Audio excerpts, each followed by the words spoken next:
Olá, o Trajetórias está no ar. O nosso convidado hoje é o vereador Ramiro Rosário, do PSDB. Vereador, seja bem-vindo à TV Câmara, tudo bem? Tudo bem, Vanessa. Privilégio aí poder estar conversando com vocês. Vereador, eu começo a nossa conversa então lhe perguntando como é que tem sido a adaptação do gabinete, o seu trabalho parlamentar durante esse tempo de pandemia. Vanessa, para mim foi muito interessante, porque como eu fiquei no primeiro mandato, praticamente todo ele, 3 anos e meio, na Secretaria de Serviços Urbanos, o meu retorno para a Câmara se deu bem no meio daquele período inicial de combate à pandemia.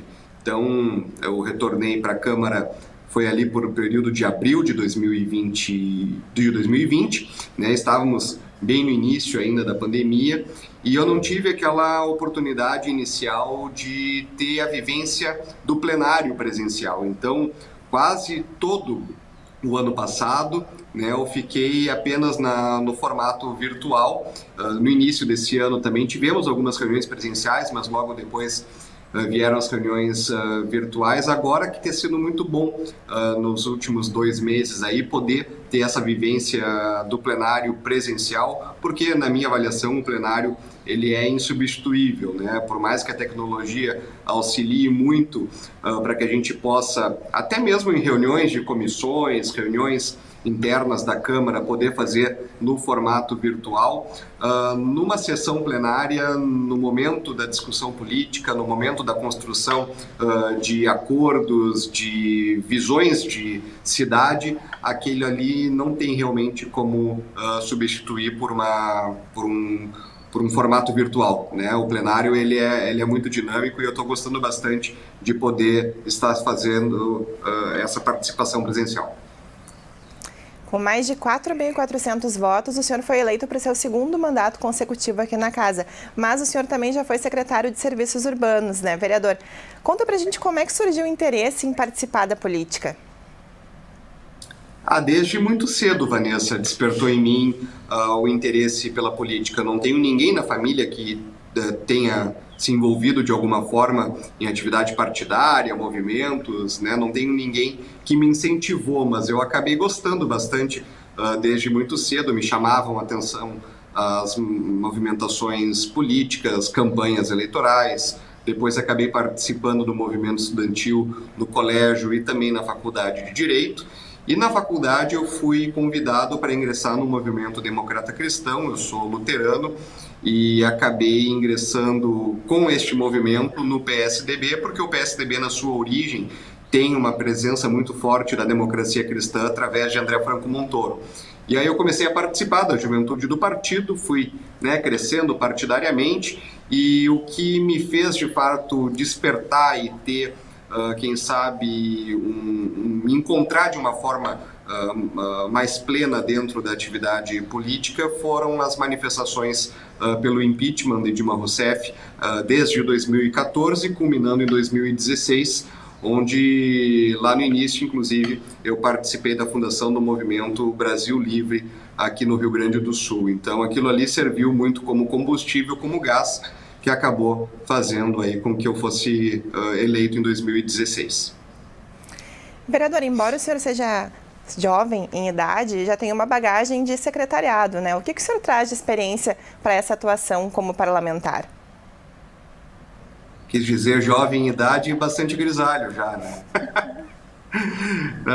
Sim, foi muito importante ter passado pela Secretaria de Serviços Urbanos. Eu acho que para que a gente possa ter uma vivência plena de cidade como agente político e, inclusive, dentro do legislativo, para que a gente possa propor leis, resoluções que, de fato, interfiram na vida da cidade, a experiência no executivo ela é fundamental, ela é muito rica.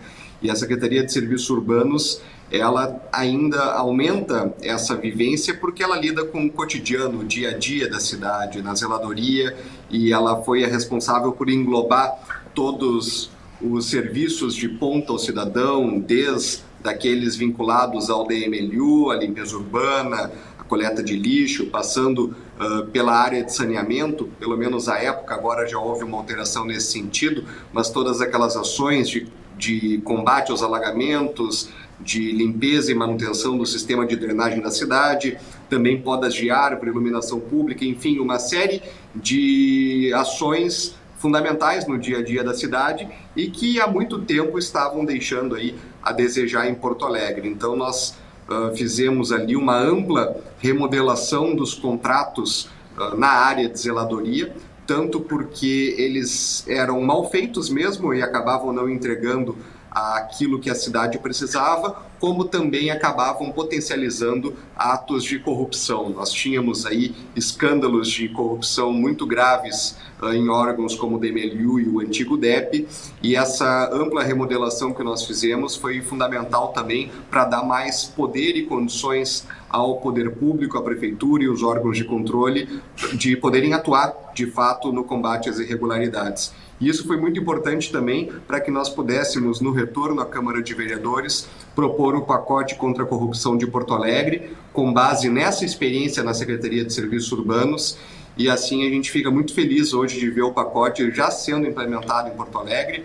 Foi sancionado em maio deste ano, de 2021, e inclusive o próprio prefeito municipal e os órgãos internos de controle da prefeitura já nos responderam, já declararam isso publicamente, de que o nosso pacote já influenciou 90% dos processos licitatórios na cidade. A Controladoria Geral do município já está atuando também para poder fazer a efetiva implementação do que a gente dispõe dentro do pacote de ações práticas, como GPS em equipes, máquinas, veículos, também fotos do antes e depois dos serviços, ponto biométrico em operários das terceirizadas, também a remuneração por produtividade daqueles serviços onde é possível fazer esse tipo de mensuração, a exigência de compliance, que é o programa de integridade para grandes obras e grandes serviços na cidade, contratos acima de 5 milhões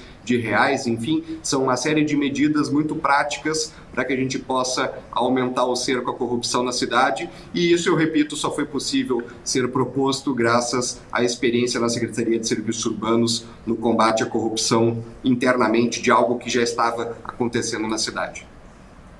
Vereador, o senhor também tem uma forte atuação dentro da comunidade evangélica, né? O que isso significa para o senhor? Eu, na verdade, sou luterano e desde muito cedo também despertou em mim essa vontade pela política, e eu costumava dizer que talvez seja uma vocação de Deus, né? Eu creio muito que Deus possa olhar para as pessoas e despertar nelas paixões, interesses, dons, e sempre peço a Ele que, se for o meu dom poder atuar na atividade política, que Ele me faça de instrumento também para poder transformar a nossa cidade, o nosso mundo num lugar melhor, através dessa atividade que é tão complicada, que é tão mal vista por boa parte da população, e aí não é só no Brasil, no mundo inteiro, né? Os políticos, infelizmente, são muito mal vistos por parcela da população, e muitas vezes com razão, com plena justificativa para isso, mas eu peço sempre a Deus que Ele possa aqui nos iluminar e fazer com que a gente utilize desse instrumento a favor aí do nosso país e da humanidade. Vereador, e falando um pouquinho sobre a sua formação, o senhor é formado em Direito pela PUC. O que te despertou interesse por essa área, vereador, e de que forma que o senhor consegue aproveitar esses conhecimentos para a sua atuação como parlamentar? Eu acho que o direito todo mundo deveria fazer, né? Eu defendo, inclusive, que desde cedo, né, desde a escola, as crianças deveriam ter noções básicas de direito, da legislação, da Constituição, de como funciona a estrutura pública no país. Tenho certeza que se a gente investisse mais de cedo na gurizada aí, para que eles pudessem ter uma noção de como é que a nossa nação, o nosso país se organiza, isso seria muito melhor para todos, né? E eu escolhi o direito, foi muito uma questão de circunstância, assim, por realmente gostar da teoria geral, né, de como se organiza o Estado brasileiro, e foi uma questão ali também de família. Eu tenho um primo que tem um escritório de advocacia, então eu tive a oportunidade, mesmo antes de ingressar na faculdade de Direito, de trabalhar como office boy, de ir muito ao fórum, de fazer cópia. Na época a gente fazia muito xerox, né? Isso é uma coisa que está em desuso com a digitalização dos processos, e eu acabei gostando daquela circunstância ali, mas não era o curso que eu pretendia fazer, não era o curso da minha vida. Eu sempre gostei muito de publicidade e achava que ia seguir esse caminho da comunicação. Acabei não seguindo e entrei no direito. Vereador, agora vamos voltar um pouquinho lá para sua infância, para sua adolescência. Que memórias que o senhor traz dessa época que te ajudaram a construir o cidadão que o senhor é hoje? Olha, Vanessa, graças a Deus eu tive a oportunidade de ter uma família sólida, muito boa, né? Eu tenho uma grande lembrança dos meus avós maternos, com quem nós, no momento de dificuldade financeira, acabamos morando com eles por muitos anos, meus pais e eu, né? Sou filho único, e a gente teve a oportunidade de viver com eles, e aquilo foi muito bom. A maior lembrança que eu tenho da minha infância é o convívio com os meus avós maternos, né, o vó Otto, a avó Irma, com quem eu muito aprendi, com quem eu tive aí a oportunidade de também aprender sobre valores, sobre princípios, e muitas boas lembranças eu tenho da minha infância graças a eles. Já que o senhor mencionou a família, vereador, o senhor é casado, acabou de ser pai. O que a família do senhor incentiva o senhor na política? O que o senhor conta pra gente disso? Minha mulher é muito braba, Vanessa. Ela é muito braba, ela me cobra bastante, cobra presença, né? E isso, obviamente, faz parte do convívio aí de qualquer casal. E ela me incentiva, assim, politicamente, mas cobra também que eu possa estar mais presente em casa, ainda mais agora com a nossa pequenininha aí de 6 meses. E a atividade política, vocês da TV Câmara sabem muito bem que ela vai muito além do plenário, ela vai muito além das 2 sessões que nós temos por semana. Existe uma necessidade muito grande de estar presente ou no gabinete, em reuniões na prefeitura, reuniões externas, também nos bairros da cidade, fazendo a interlocução aí com a sociedade de forma geral. Então, a atividade política, obviamente, nos toma muito tempo, e aí tem que se fazer o balanço, né? A conciliação aqui do tempo, da organização de agenda, e obviamente aí sempre dando prioridade à Aline e à Lavínia agora, que faz parte aí da nossa vida há 6 meses. Vereador, e para um porto-alegrense nascido e criado no 4º Distrito, como é que o senhor vem acompanhando o desenvolvimento e o potencial desse conjunto de bairros?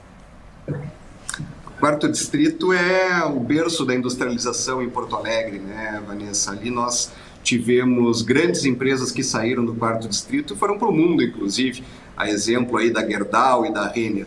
E o 4º Distrito, para quem não sabe, acompanha a TV Câmara aqui, é o conjunto de 5 bairros. Pega o bairro Floresta, o bairro São Geraldo, bairro Navegantes, bairro Maitá e também o bairro Farrapos. E logisticamente é uma área muito interessante, que sofreu uma degradação, um processo de esvaziamento da desindustrialização de Porto Alegre, muito especialmente aí a partir da década de 60 e 70, e isso fez com que nós tivéssemos uma diminuição do fluxo de pessoas nos 5 bairros, né? Muito especialmente do São Geraldo, do Navegantes e do Maitá. E isso fez com que nós tivéssemos ali um aumento de irregularidades, de crimes, também prostituição, drogadição. Onde não há pessoas circulando na rua, aumenta a possibilidade desse tipo de ocorrência e de degradação urbana também. Então, o que a gente tem visto nos últimos 4 anos, muito especialmente, foi o bairro, a região por completo se reinventar, e isto se deve muito à iniciativa privada, as pessoas que estão se instalando no local, são cervejeiros, novos polos de gastronomia, de bares, também pontos de inovação com hubs na área da saúde, espaços de coworking. São espaços muito interessantes que estão se instalando ali, que eventualmente até podem ter ido para lá porque talvez o imóvel, o terreno fosse mais barato, mas acabaram compondo ali uma série de fatores e agrupando pessoas com o mesmo interesse. E é através da mão da iniciativa privada que o Quarto Distrito e qualquer região degradada de qualquer cidade vai de fato se revitalizar. O poder público tem que auxiliar. E ele auxilia de duas formas primordiais. Primeiro é não atrapalhando, né? Incentivando com que as pessoas possam ali se instalar sem colocar maiores empecilhos burocráticos e de ordem aí, tanto na parte de impostos ou de exigências burocráticas, técnicas para instalação de empreendimentos no local. E o segundo ponto é fazendo o seu dever do dia a dia, muito especialmente na área de zeladoria, né? Na gestão passada nós já iniciamos uma série de investimentos na região em recapeamento asfáltico, nova iluminação LED, que agora se amplia, inclusive, com a PPP de iluminação pública que nós fizemos. Também ações de varrição, aumentamos, por exemplo, a frequência da varrição de rua nas principais vias do Quarto Distrito e uma série de outras medidas de zeladoria para poder fazer o prestígio, realmente prestigiar os empreendedores e moradores que já estão no local e aqueles também que querem ir para lá. Dialogando mais sobre essa atuação como parlamentar, vereador, o senhor tem grandes atuações dentro das finanças do Estado não, do município, desculpe. O senhor também tem incentivos a privatizações, incentivo à economia livre de mercado. O que essas bandeiras significam para o senhor, vereador? Significam resultado, Vanessa. Eu não vejo que será através da mão do poder público ou de agentes políticos que nós teremos grandes melhoras daqui para frente em qualquer área que seja. Por exemplo, saneamento. Há quantos anos nós temos o saneamento promovido pelas mãos do Estado em Porto Alegre? O DEMAI, só o DEMAI por ele sim, nós já temos aí quase 60 anos de DEMAI, mas nós tratamos apenas 54% do nosso esgoto na cidade. Então esse modelo já se demonstrou falido, um modelo que não tem condições mais de dar resultados práticos. Eu acredito muito em processos de desestatização, porque não apenas pela questão do custo, mas muito especialmente pela questão burocrática. O poder público, quando vai precisar contratar, precisa trocar uma lâmpada, por exemplo, ele precisa fazer uma licitação.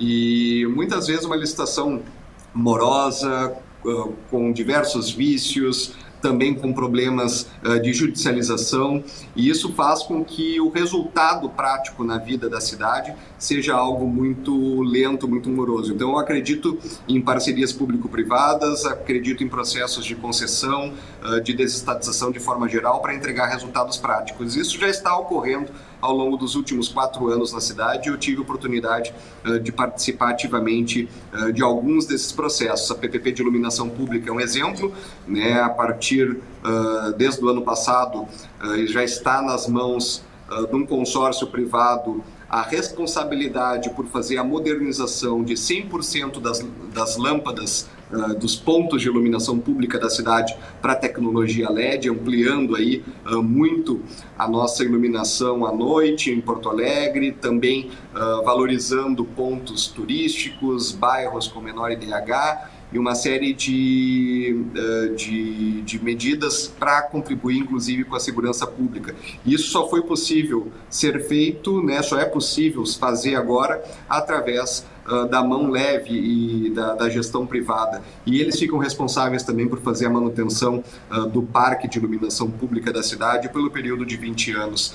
Também temos outros exemplos como os topomínicos, as placas de rua que há tantos anos não se tinha em Porto Alegre e que só foi possível ser feito agora através da concessão também, onde o parceiro privado pode fazer ali a exploração do espaço comercial, do espaço publicitário. Também temos em Porto Alegre processos de desestatização na área da saúde, com o repasse da gestão de unidades de saúde para grupos hospitalares como a Santa Casa, Hospital Divina Providência, Hospital Vila Nova, que a gente, conversando com as pessoas, basta ir num posto de saúde conversar com as pessoas, já se percebe o quanto isso tem impactado na vida real da cidade, né? Se antes nós tínhamos, daqui a pouco, um médico concursado que não gosta do seu trabalho, não presta um bom serviço, ou não tem vocação para ser um médico que atenda ao público de uma unidade de saúde, bom, ele era ali impossível talvez de ser mexido, porque havia uma série de questões próprias do funcionalismo público, também a própria gestão do posto era muito mais difícil de ser feita na sua parte de material, de compra de equipamentos, devido aos processos licitatórios, e quando tem a gestão privada, se pode com muita facilidade contratar ou demitir pessoas que eventualmente não estejam prestando um bom serviço à população, e a gestão também da unidade de saúde se dá de uma forma muito mais organizada. Então eu acredito que o processo de desestatização ele entrega resultados concretos às pessoas. E se falhar o processo de desestatização, se o parceiro privado não for bom, não cumpre com aquilo que foi contratado, bom, aí sim, aí cabe ao Estado gestor, fazer cumprir o contrato, fazer cumprir a lei e, inclusive, retirar o parceiro privado daquela contratação e buscar outro. Vereador, e quem que é o Ramiro Rosário fora da Câmara de Vereadores? Eu sou muito brincalhão. Em casa eu gosto bastante de brincar, agora com a Lavínia, né, com a minha esposa, com os amigos. Gosto de me reunir também com colegas, com o pessoal que faz parte da minha vida, para tomar uma boa cerveja, comer um churrasco, né? São coisas que eu gosto muito de fazer. Em casa sou muito fã de séries, assisto muitas séries com a minha mulher, e gosto também de jogar. Faz muito tempo que eu não tenho videogame, né? Mas agora descobri no celular alguns jogos aqui que eu jogava alguns anos atrás, e sempre que sobra um tempinho eu fico jogando também. Vereador, e finalizando a nossa conversa, então, gostaria que o senhor deixasse o seu recado final para os nossos telespectadores e também dissesse o que os seus eleitores podem esperar do seu gabinete. Perfeito, Vanessa. Primeiro, agradeço a oportunidade de poder conversar com vocês. Coloco o gabinete à disposição aqui de quem nos acompanha mais de perto, quem deseja também conhecer mais sobre a nossa atividade parlamentar. A gente busca no gabinete ter uma equipe aqui muito qualificada, uma equipe técnica, e que a gente possa apresentar projetos que de fato mudem a vida das pessoas, mudem a vida da cidade, como é o caso do pacote contra a corrupção, né? A nossa única lei até hoje aprovada, né, uma lei de minha autoria, mas é uma lei que nos seus 98 artigos aí traz o que há de mais moderno em gestão de contratos e combate às irregularidades no país, né? E isso dito inclusive pelo Sérgio Moro, dito pelo André Mendonça, para pegar dois polos aqui diferentes, né? Reconhecendo o valor do pacote contra a corrupção de Porto Alegre.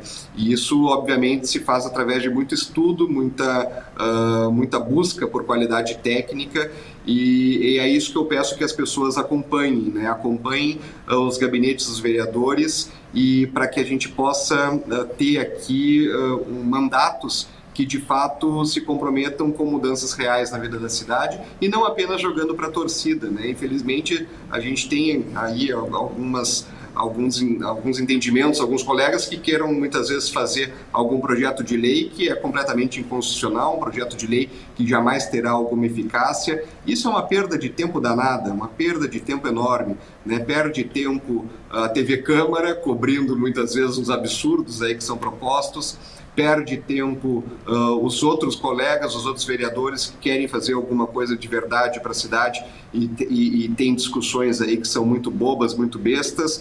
Perde tempo também a cidade, porque os seus legisladores, os seus parlamentares estão discutindo propostas completamente inviáveis e que nunca terão alguma aplicabilidade. E isso, quando a gente fala perde tempo, perde recurso também, né? Porque toda essa estrutura aqui é bancada com dinheiro público. Então, eu peço que quem acompanha a TV Câmara investigue aí os gabinetes, investigue os vereadores para saber quem de fato está propondo coisas que podem ser propostas, que tenham eficácia na vida da cidade, e quem está só jogando para a torcida e propondo coisas completamente sem pé nem cabeça, que podem até parecer boas ideias, mas de ideias os parlamentos estão cheios, né? E a população, na verdade, quer resultado. Então, vereador Ramiro Rosário, muito obrigada pela sua participação. A você que nos assiste, obrigada pela sua audiência. O Trajetórias fica por aqui, mas você pode continuar acompanhando a programação da TV Câmara nas redes sociais. Obrigada pela sua companhia e até a próxima edição.